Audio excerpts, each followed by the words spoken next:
نحمده ونصلي ونسلم على رسوله الكريم أما بعد فأعوذ بالله من الشيطان الرجيم بسم الله الرحمن الرحيم قال الله تعالى في كلامه المجيد والفرقانه الحميد إن الذين يبايعونك إنما يبايعون الله يد الله فوق أيديهم صدق الله العظيم.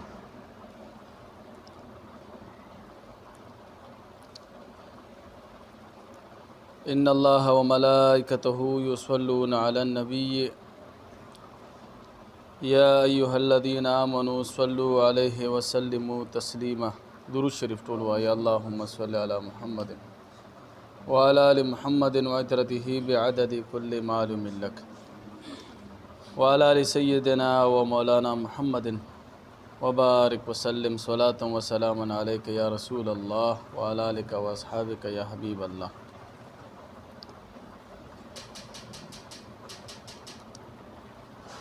ہم نے بیعت کے متعلق گفتگو شروع کی تھی کہ بیعت کیا چیز ہے. پھر قرآن کی روشنی میں ہم نے بیعت کے متعلق گفتگو کی تھی. انشاءاللہ آج حدیث مبارکہ کی روشنی میں بیعت کے متعلق کچھ گفتگو کریں گے. بیعت راہ طریقت میں دخول ہونے کا ایک لازمی رکن ہے. تصوف میں جب کوئی شخص داخل ہونا چاہتا ہے، طریقت میں کوئی شخص داخل ہونا چاہتا ہے تو وہ لازمی طور پر پہلے بیعت کرے گا. بیعت کے بغیر وہ تصوف میں داخل نہیں ہو سکتا. جس طرح اگر ہم دنیاوی تعلیم کو لے لیں، تعلیم حاصل کرنے کے لیے پہلے ہمیں اسکول میں داخلہ لینا ضروری ہے. پھر آگے تعلیم کے مراحل جو ہے نا ہمارے شروع ہو جاتے ہیں. جب تک ہم کسی اسکول میں یا یونیورسٹی میں یا کالج میں داخلہ نہیں لیں گے تو ہماری تعلیم کا شروعات جو ہے نا نہیں چلے گی. تو اس کے لیے ضروری ہے کہ ہمیں کسی ادارے میں داخلہ لے لے. تو اسی طرح تصوف میں راہ طریقت میں منازل طے کرنے کے لیے اللہ اور اس کے رسول صلی اللہ علیہ وآلہ وسلم کی قرب حاصل کرنے کے لیے لازمی طور پر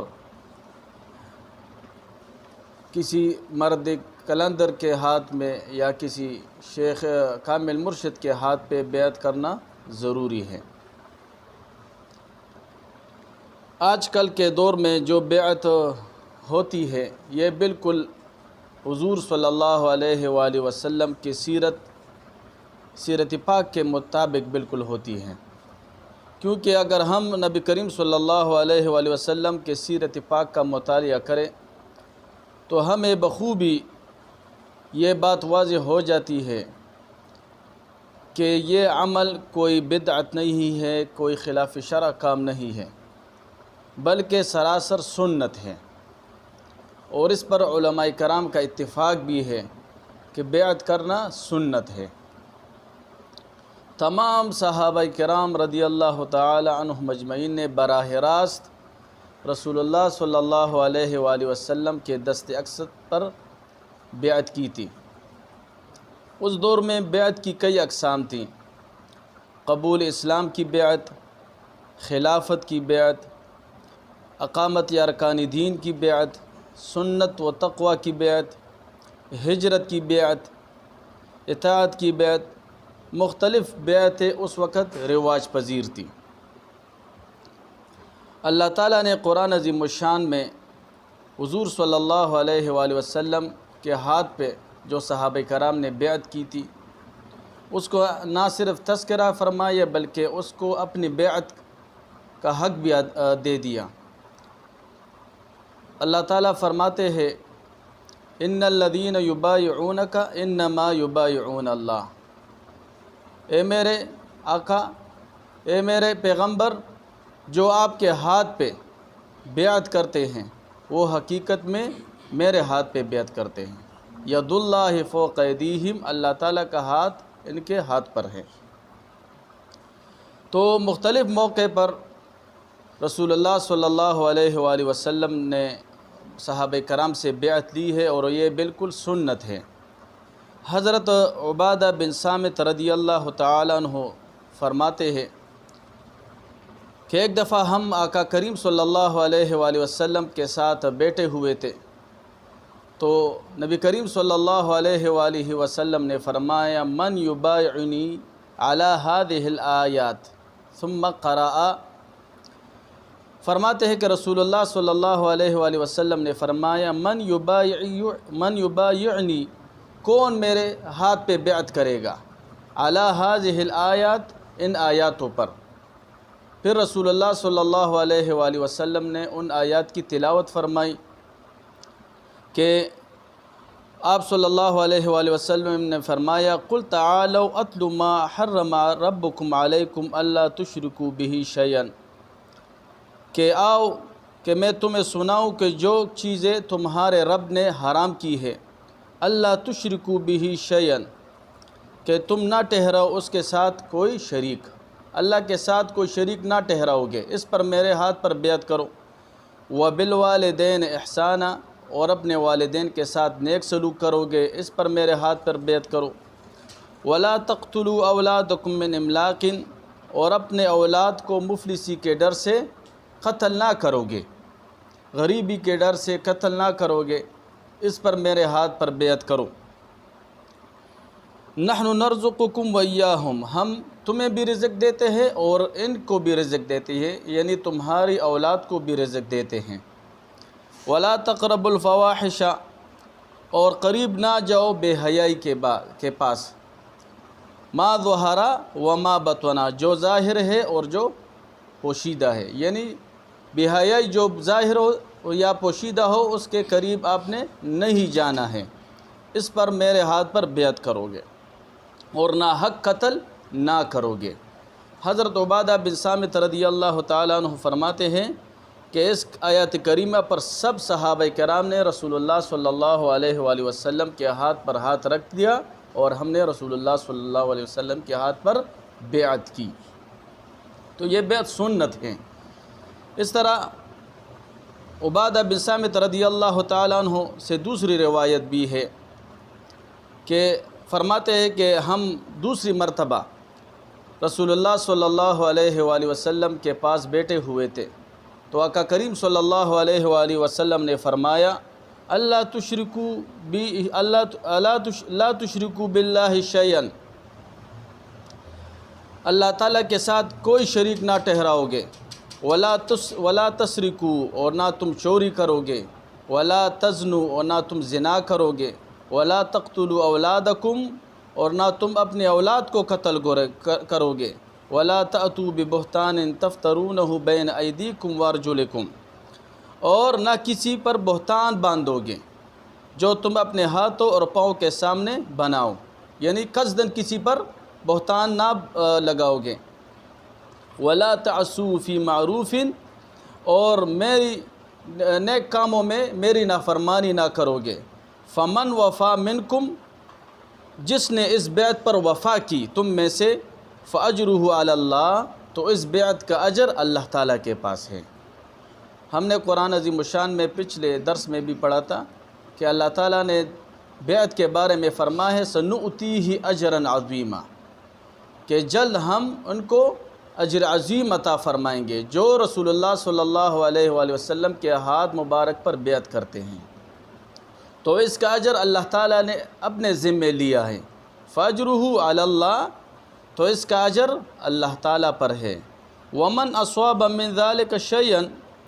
اور جس نے ان میں سے کوئی چیز کی، یعنی کوئی گناہ کر لیا اس میں، کوئی مثال کے طور پر کسی نے زنا کی، مثال کے طور پر کسی نے بہتان کسی پہ باندھ دیا، کسی نے نیک کاموں میں نافرمانی کی، تو اللہ کے رسول صلی اللہ علیہ وآلہ وسلم فرماتے ہیں فعوقب فی الدنیا، تو اس کو اللہ تعالیٰ دنیا میں سزا دے گا،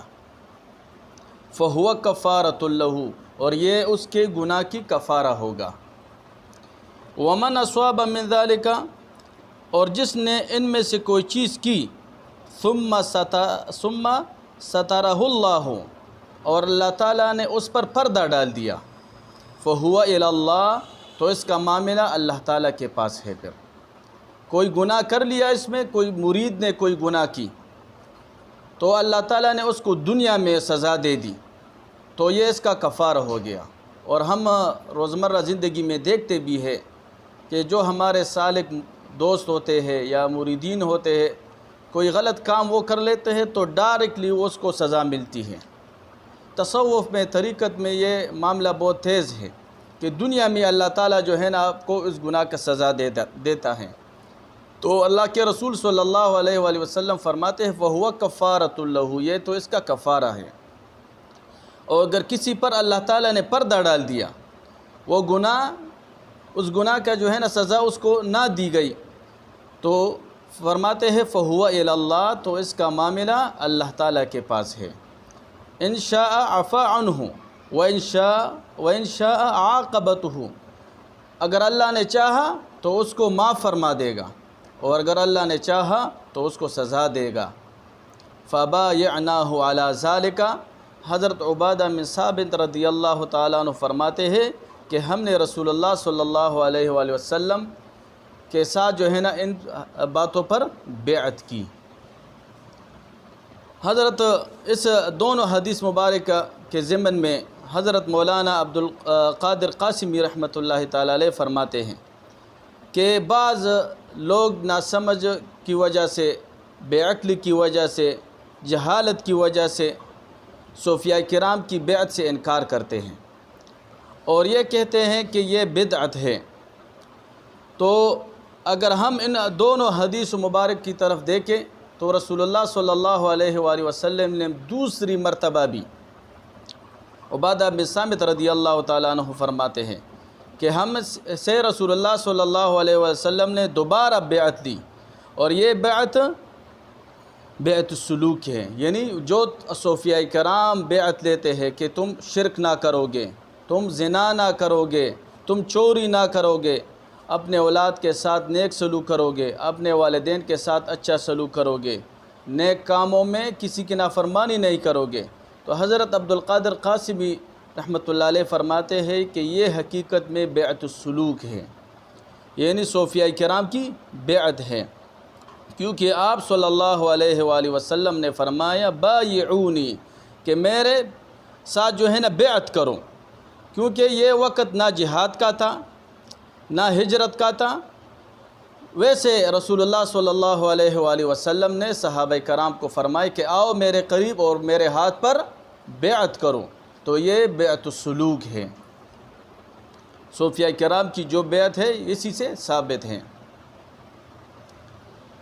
اس طرح نبی کریم صلی اللہ علیہ وآلہ وصحبہ وسلم فرماتے ہیں کہ میرے بعد میرے خلفاء سے تم بیعت کرو، میرے بعد جو میرے خلفاء ہوں گے ان سے آپ بیعت کرو۔ حضرت ابو ہریرہ رضی اللہ تعالیٰ عنہ کا فرمان ہے کہ نبی کریم صلی اللہ علیہ وآلہ وسلم نے ارشاد فرمایا کہ اسرائیل میں انبیاء کرام حکومت کرتے تھے، ایک نبی فوت ہو جاتا تو دوسرا اس کے قائم مقام ہو جاتا تھا، دوسرا نبی پھر حکومت کرتا تھا۔ آقا کریم صلی اللہ علیہ وآلہ وصحبہ وسلم نے فرمایا وَأَنَّهُ لَيْسَ كَائِنٌ بَعْدِي نَبِيٌّ فِيكُمْ، اور میرے بعد تم میں ہمیشہ کے لیے کوئی نبی نہیں ہوگا، کیونکہ میں خاتم النبیین ہوں، میرے بعد نبوت کا سلسلہ ختم ہو گیا ہے۔ تو صحابہ کرام نے عرض کیا تو پھر کیا ہوگا؟ تو آپ صلی اللہ علیہ وآلہ وسلم نے فرمایا تکون خلفاء فتکثر، میرے بعد میرے خلفاء بے انتہا ہوں گے، کثیر تعداد میں میرے خلفاء ہوں گے۔ تو آپ صلی اللہ علیہ وآلہ وسلم نے فرمایا کہ جو خلیفہ اول ہوگا اس کے ہاتھ پر تم بیعت کرو گے، پھر اس کے بعد جو دوسرا خلیفہ ہوگا اس کے ہاتھ پر تم بیعت کرو گے، پھر اس کے بعد جو تیسرا خلیفہ ہوگا تو تم ان کے ہاتھ پر بیعت کرو گے۔ جو تم پر ان خلفاء کے حقوق ہیں تم ان کو پورا کرو، اور جو ان پر حقوق ہے، ان خلفاء پر جو حقوق ہے وہ اپنے حقوق پورا کریں گے۔ اس حدیث مبارک میں حضور صلی اللہ علیہ وآلہ وسلم نے واضح طور پر فرما دیا ہے کہ میرے بعد نبوت کا دروازہ بند ہو چکا ہے، اب کسی نبی کے آنے کی گنجائش باقی نہیں ہے، البتہ میرے بعد کثرت سے خلفاء ہوں گے جو میرے طریقے پر چلیں گے اور تم ان کے ہاتھ پر بیعت کرنا۔ واضح طور پر رسول اللہ صلی اللہ علیہ وآلہ وسلم نے فرمایا ہے۔ حضرت یحییٰ بن محمد بن حبیرۃ الزہیلی الشیبانی رحمۃ اللہ تعالی علیہ اس ضمن میں فرماتے ہیں، اس حدیث مبارک کے ضمن میں، انہ ینبغی للخلفاء ان یکونوا علی سیرۃ الانبیاء۔ حضرت یحییٰ بن محمد بن حبیرۃ الزہیلی الشیبانی رحمۃ اللہ تعالی علیہ فرماتے ہیں کہ خلفاء کے لیے انبیاء کرام کی سیرت پر ہونا لازمی ہے۔ اس سے یہ ثابت ہوتا ہے کہ جو خلیفہ ہوگا تو وہ قرآن و سنت کے مطابق زندگی گزارے گا، وہ شریعت کے مطابق زندگی گزارے گا، وہ دین اسلام کے مطابق زندگی گزارے گا۔ اور خلافت کے زمانے کے بارے میں اس حدیث مبارک سے استدلال کرتے ہوئے حضرت یحییٰ بن محمد رحمۃ اللہ تعالی علیہ لکھتے ہیں کہ ان الخلفاء یکثرون،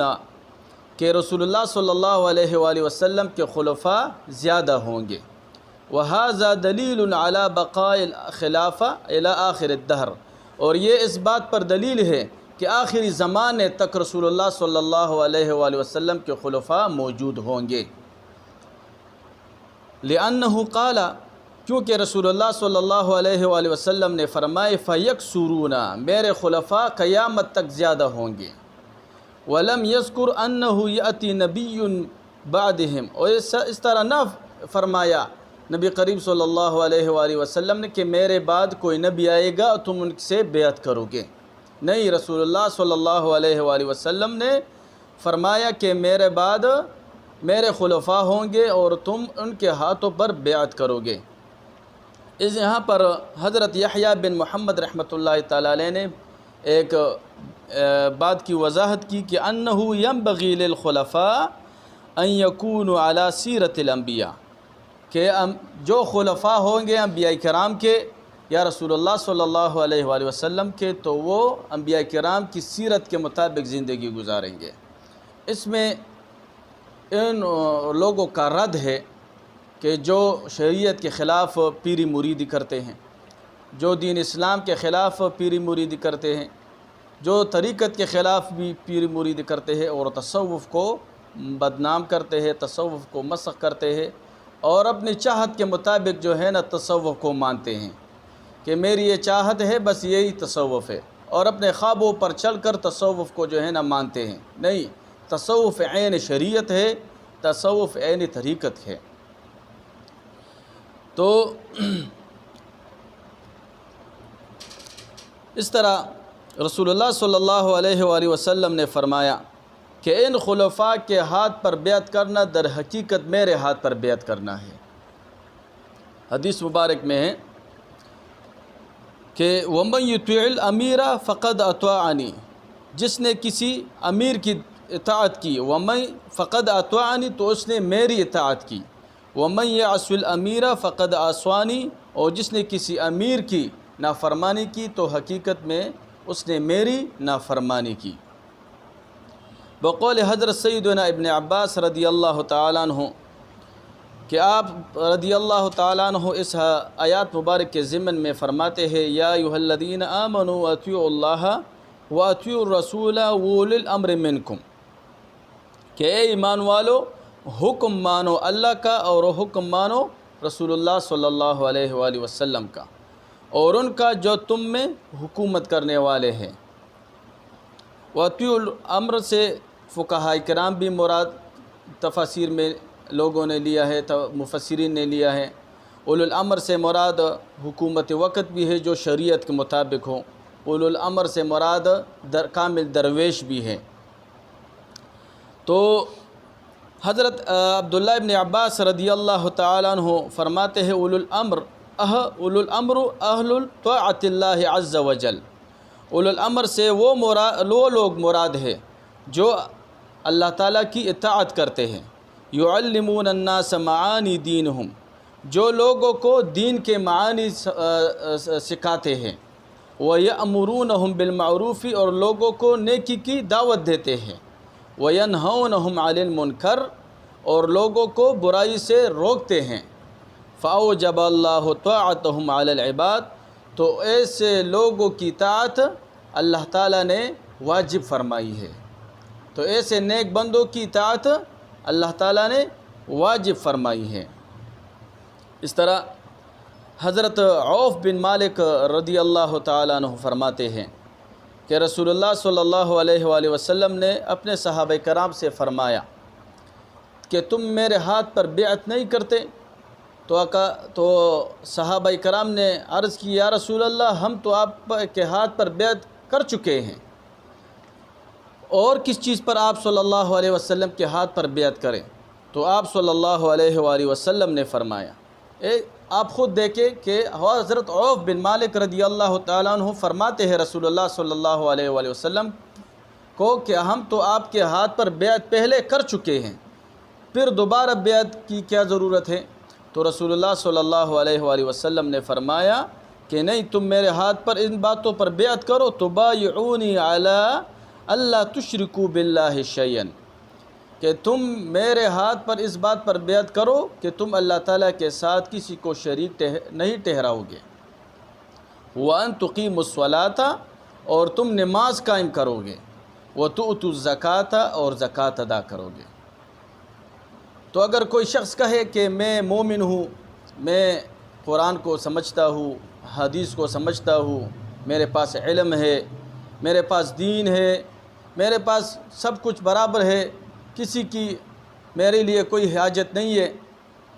تو اس موقع پر اگر ہم دیکھیں تو حضرت عوف بن مالک رضی اللہ تعالیٰ عنہ فرماتے ہیں کہ ہم تو پہلے آپ سے بیعت کر چکے ہیں، ہم تو پہلے اللہ کو مانتے ہیں، ہم تو پہلے سے رسول اللہ صلی اللہ علیہ وسلم کو مانتے ہیں، ہم تو پہلے سے قرآن کو مانتے ہیں، پھر دوبارہ بیعت کرنے کی کیا ضرورت ہے؟ تو رسول اللہ صلی اللہ علیہ وسلم نے تاکیداً ان سے بیعت لی، تاکیداً ان سے بیعت لی، اور رسول اللہ صلی اللہ علیہ وآلہ وسلم نے یہ ضرورت صحابہ کرام کے لیے محسوس کی کہ ان سے دوبارہ ہم بیعت لے لیں۔ حضرت ابو العفیف رضی اللہ تعالیٰ عنہ فرماتے ہیں کہ میں ایک مرتبہ حضرت سیدنا ابو بکر صدیق صاحب رضی اللہ تعالیٰ عنہ کے دربار میں آ گیا، اور میں نے خود حضرت سیدنا ابو بکر صدیق صاحب رضی اللہ تعالیٰ عنہ کو دیکھا کہ صحابہ کرام کو فرماتے ہیں بایعونی علی السمع والطاعۃ، کہ میرے ہاتھ پر بیعت کرو کہ حکم مانو گے اللہ کا اور اس کی اطاعت کرو گے، ولکتابتی، اور اس کتاب پر ایمان رکھو گے، ثم للامیر، اور پھر امیر کی اطاعت کرو گے۔ تو میں نے خود حضرت سیدنا ابو بکر صدیق صاحب رضی اللہ تعالیٰ عنہ کو دیکھا کہ وہ لوگوں کو بیعت کر رہے تھے۔ حضور نبی کریم صلی اللہ علیہ وآلہ وسلم کے وصال شریف کے بعد خلفائے راشدین نے بیعت کا سلسلہ جاری رکھا۔ پہلے حضرت سیدنا ابو بکر صدیق صاحب رضی اللہ تعالیٰ عنہ نے، پھر ان کے بعد حضرت سیدنا امیر المومنین عمر فاروق صاحب رضی اللہ تعالیٰ عنہ نے، پھر ان کے بعد حضرت سیدنا عثمان غنی سے مبارک رضی اللہ تعالیٰ عنہ نے، پھر ان کے بعد حضرت علی شیر خدا رضی اللہ تعالیٰ عنہ نے، پھر ان کے خلفات حضرت سیدنا امام حسن بصری سے مبارک رحمۃ اللہ تعالیٰ علیہ، حضرت عبدالواحد بن زید سے مبارک رحمۃ اللہ علیہ، حضرت فضیل بن عیاض سے مبارک رحمۃ اللہ علیہ، حضرت ابراہیم بن ادہم سے مبارک رحمۃ اللہ علیہ۔ اس طرح یہ سلسلہ ہمارے اولیاء تک جو ہے نا پہنچا ہوا ہے۔ تو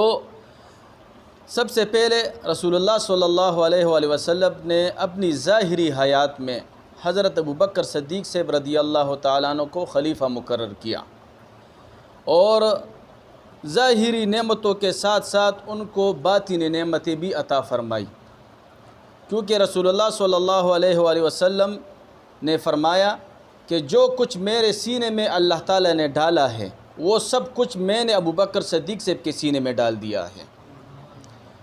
تو یوں فیض نبوت حضرت ابو بکر صدیق صاحب رضی اللہ تعالیٰ عنہ کی سینے مبارک میں منتقل ہو گیا۔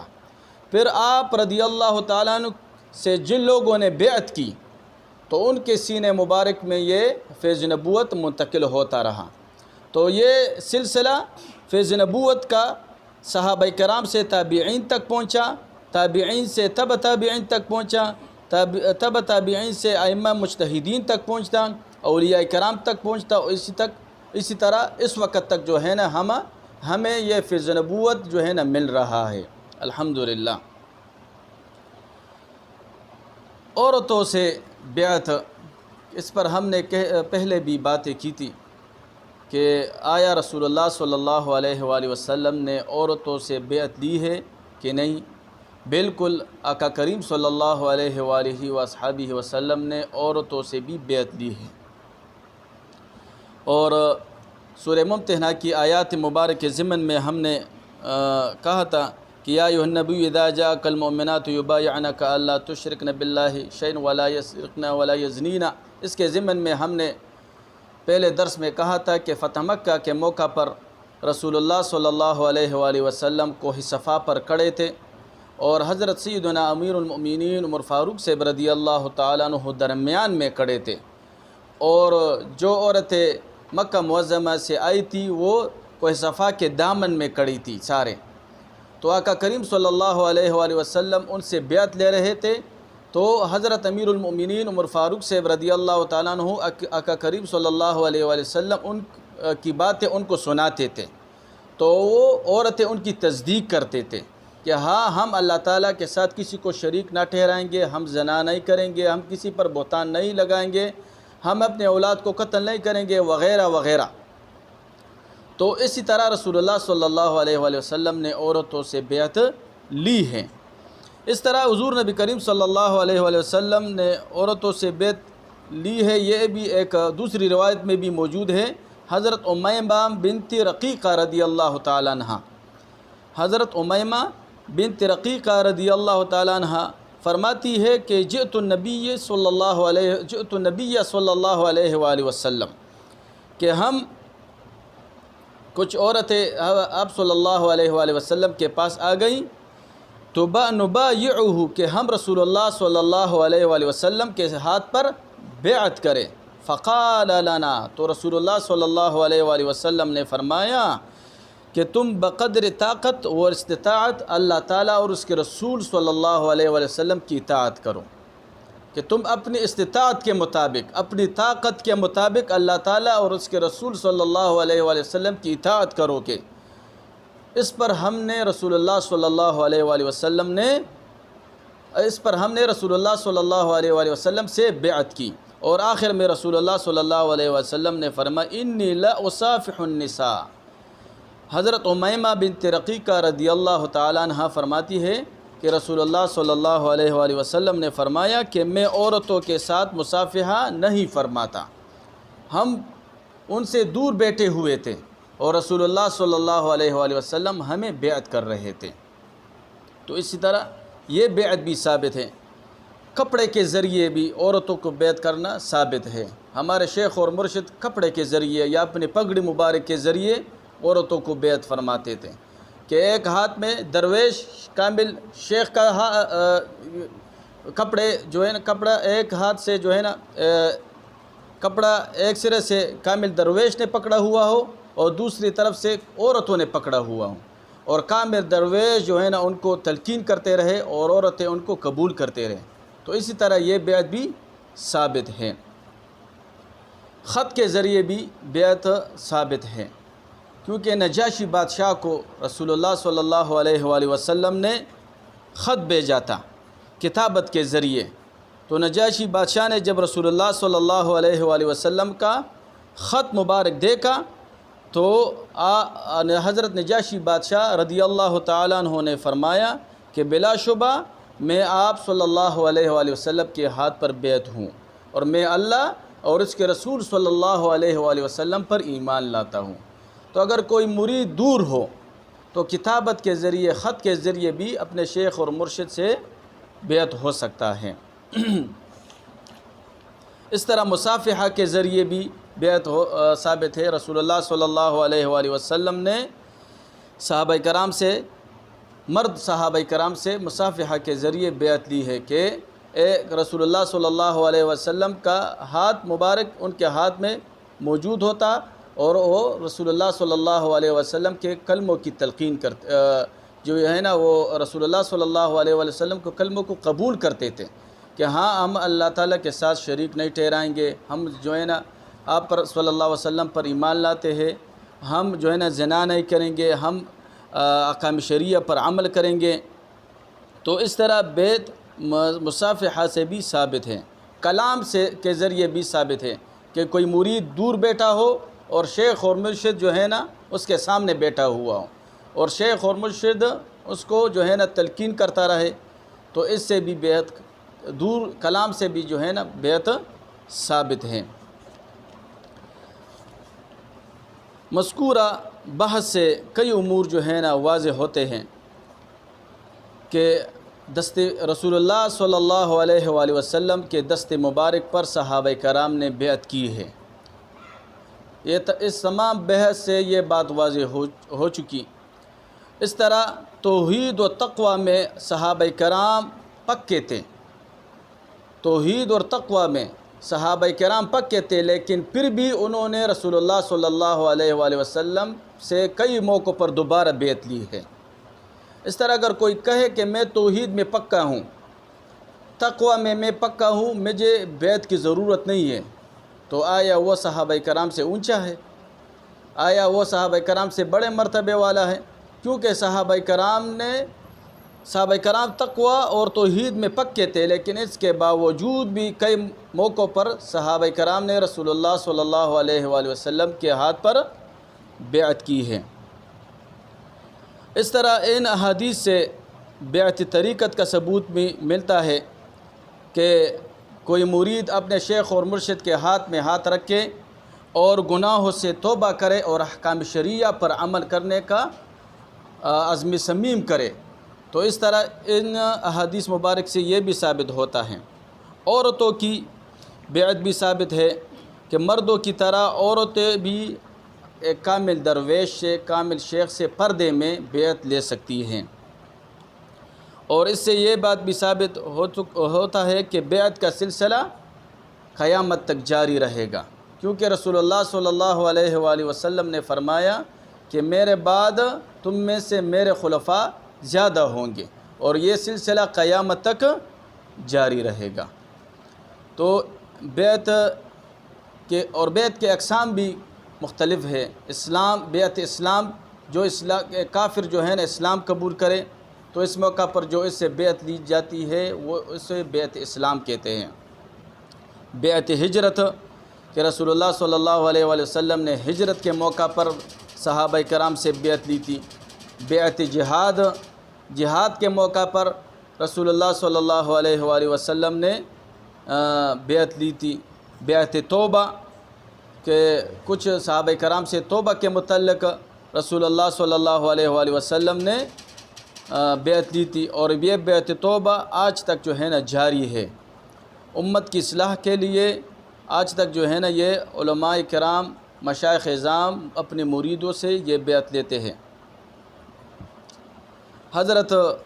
امام ابو حنیفہ رحمۃ اللہ تعالیٰ علیہ سے ایک شخص نے پوچھا کہ آپ کی کتنی عمر ہے؟ تو حضرت سیدنا امام ابو حنیفہ رحمۃ اللہ تعالیٰ علیہ نے فرمایا کہ میری 2 یا 3 سال عمر ہوگی۔ تو وہ شخص بہت زیادہ حیران ہو گیا کہ حضرت سیدنا امام ابو حنیفہ رحمۃ اللہ تعالیٰ علیہ کی عمر تو زیادہ ہے اور آپ جھوٹ بھی نہیں بولتے، تو اس میں کیا فلسفہ ہے؟ تو اس نے دوبارہ سوال کیا حضرت امام ابو حنیفہ رحمۃ اللہ تعالیٰ علیہ سے کہ صاحب آپ کی عمر تو زیادہ لگ رہی ہے اور آپ فرماتے ہیں کہ میری عمر 3 یا 4 سال ہے۔ تو حضرت سیدنا امام ابو حنیفہ رحمۃ اللہ تعالیٰ علیہ فرماتے ہیں کہ جو میری پہلی عمر گزری ہے وہ میری بیعت کے بغیر گزری تھی، بیعت کے بغیر میری عمر گزری تھی۔ ابھی 3-4 سال ہو گئے ہیں کہ میں حضرت امام جعفر صادق رضی اللہ تعالیٰ عنہ کے ہاتھ پر بیعت ہوا ہوں، تو میری اصل زندگی تو اب شروع ہو گئی ہے۔ آپ خود دیکھیں امام ابو حنیفہ رحمۃ اللہ تعالیٰ علیہ کہ اتنے بڑے محدث بھی ہے، فقیہ بھی ہے، اور ان کے بارے میں آتے ہیں کہ 40 سال تک انہوں نے عشاء کی وضو پر صبح کی نماز پڑھی ہے، یہ ان کی کرامت ہے۔ اور جہاں پر ان کو قیدی بنایا گیا تھا، وہاں پر انہوں نے 6000 ختم القرآن کیے تھے، یہ حضرت امام ابو حنیفہ رحمۃ اللہ تعالیٰ علیہ نے، اور پھر بھی وہ فرماتے ہیں کہ بیعت کے بعد میری اصل زندگی شروع ہو گئی ہے۔ حضرت شبلی رحمۃ اللہ تعالیٰ علیہ سے کسی نے پوچھا